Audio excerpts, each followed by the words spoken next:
Welcome to the Steve Stein Guitar Podcast, where we bring you the latest insights, tips, and techniques to help you master the art of guitar playing.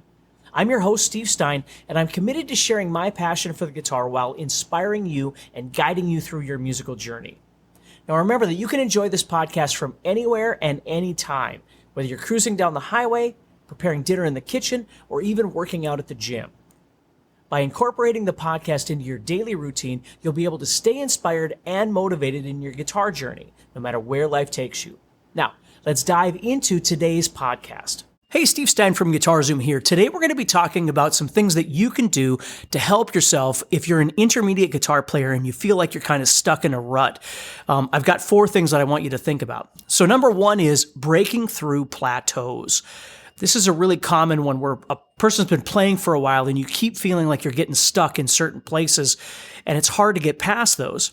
So one thing is using what we call here at GuitarZoom. We have what's called a GuitarZoom Academy, where we have one-on-one instruction with all kinds of different things developed to help students specifically get past these plateaus. And we use what's called SMART goals. So if you've ever heard of SMART goals, basically what you're doing is you're trying to set specific achievable goals in a certain amount of time. So instead of just saying, I want to get better or I want to learn, how to solo or something like that, you think about specific things that you need to work on and you give yourself a certain amount of time, a reasonable amount of time, but a certain amount of time to develop these things. So for instance, I want to learn how to play this solo in the next month, or I'm going to learn how to visualize this particular scale on my fretboard in all the positions in 2 months or something like that. And you can set up multiple different goals, but what I found with students is if they give themselves deadlines, even if they're mock deadlines, deadlines like you join a band and you've got to learn 30 or 40 or 50 songs or something like that by next Thursday, right? That's a legitimate deadline. But maybe you're not in a band, maybe you're not playing with other people, but you can still set up mock deadlines for yourself where you can say, okay, by next Sunday, I want to be able to play these 2 songs, or I want to develop, I want to learn how to play this solo or whatever it might be. So sometimes even setting up those deadlines can really help you a lot. And again, remember, if you ever need help with this sort of thing, if you're looking for maybe some personalized instruction, it's hard for you to understand what you're missing or how to create these paths, you can always head over to GuitarZoom.com and we can help you with these things. So number 2, developing speed, accuracy, and confidence in the small things. Now, what do I mean by that? Well, speed is a pretty obvious one.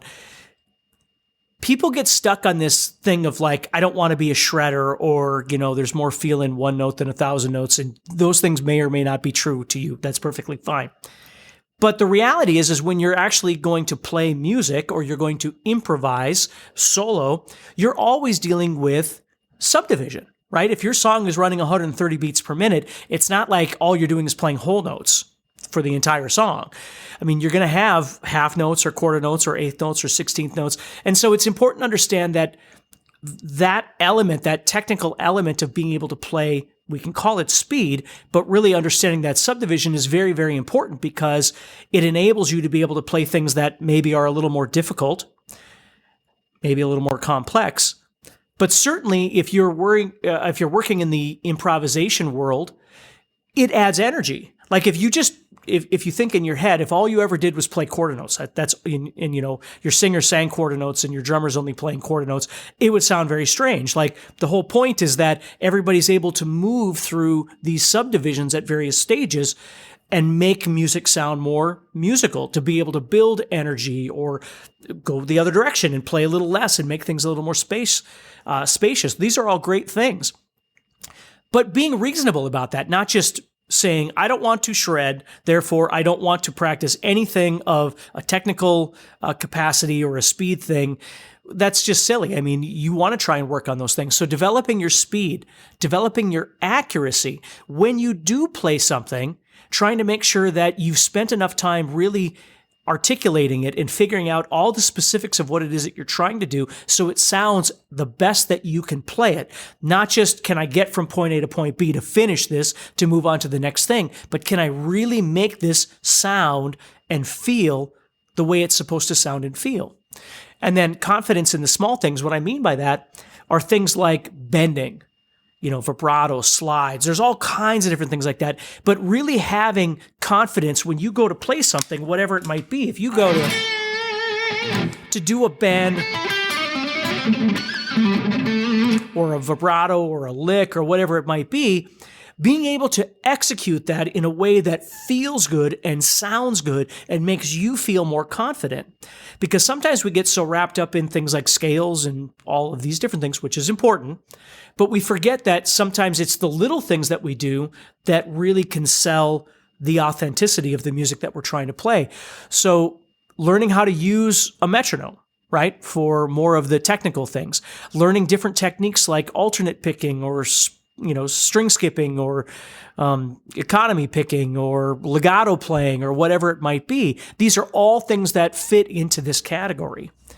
So the third category I would talk about is creative practice. I always talk to people about buckets of practice. And one of the buckets that I find that a lot of students don't spend enough time in is taking all of the things that they're learning and trying to figure out how to take this stuff and put it in the creative bucket, I'll call it, which is when you go to improvise or you go to, whatever it might be. I'm certainly going to use improvisation as our example. How well can you connect to the musical situation, the jam track, backing track, band, whatever it might be, in a musical way? Not just how many scales do I know and how much theory do I know and blah, blah, blah. But when the music actually starts, are you able to respond to it on a musical level and not just spitting out ideas that your brain says, oh, remember you practiced that last Thursday, you better play that. Oh, you were working on that speed thing, you better throw that in there. And you're not really listening to the music and trying to figure out how to respond appropriately to this musical situation that you're in. So practicing the creative aspect of your playing is really, really important to do, whether it's a daily thing or you've got it on a weekly schedule or whatever. But I think that's really important too. And then the fourth one, the last one, might be expanding your music theory knowledge. A lot of people might learn something like, what the major scale is on the guitar, but they don't really understand what the major scale is or how chords are derived from that major scale, or knowing maybe where the notes are on your fretboard or understanding a mode or whatever it might be that connects to where you are in your musical journey. Practical music theory, I always call it, right? Not just music theory for music theory's sake, which there's nothing wrong with. But for me, even more important is finding music theory that relates to who you are as a player, what you're trying to accomplish, and how it can fit into that. I just had a conversation with a gentleman a few days ago, and he was telling me, he joined the academy, and he was telling me about how the things that he wants to learn and the things that he struggled with. And then we talked about music theory, and he's like, I've been playing for 30 years, and I've never found a use for the circle of fifths. Now, that may or may not, in his world, that's certainly true, right? Although, as an instructor, I might be able to show him the benefit of that, maybe if it fits into his journey in some way, but maybe not. So my point is that for somebody, that that circle of fifths might become really, really important to them, where somebody else doesn't even see the purpose of it. If you're learning how to play Slayer and you want to, play music or you want to write your own music that's Slayer inspired, you're probably not using the circle of fifths very often, right? There's other music theory things you might be focusing on, like exotic scales or something like that. And then, of course, all of the speed accuracy stuff that we were talking about. That might be more relative to who you are as a player. Where if you're more of a jazz player, for instance, you might find a lot more use in practical music theory that you can use for your comping and your improv and that sort of thing. So just something to think about a little bit. Those four things. Number one, breaking through your plateaus, Number two, developing speed, accuracy, and confidence in the small things. Number three, creative practice, the creative bucket, if you will.